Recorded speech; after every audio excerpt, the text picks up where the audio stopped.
Rather 1575, do you set a single moon release the same way that you would a double moon on a hinge? And yes, I do. I set the speed of the hinge, and I've got enough questions about hinges and how to set them up with click and without click. We're going to do a release aid series on how to set up each release aid style.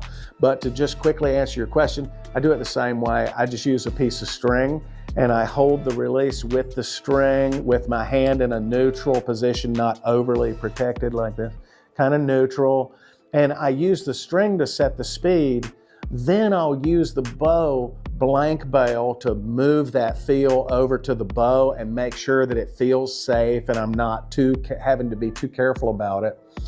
Once I move the target about 10 yards away, I start watching my sight pattern and I'm looking for that release for my progression of form, continually shooting the bow while the aiming is happening.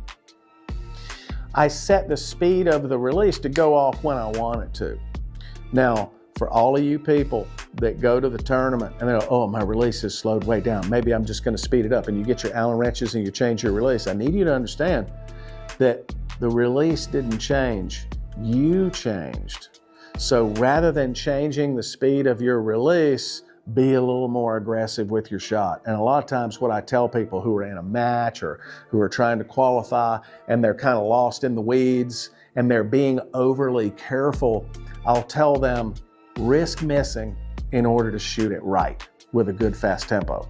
They don't ever miss, but they get better shots and they get higher scores.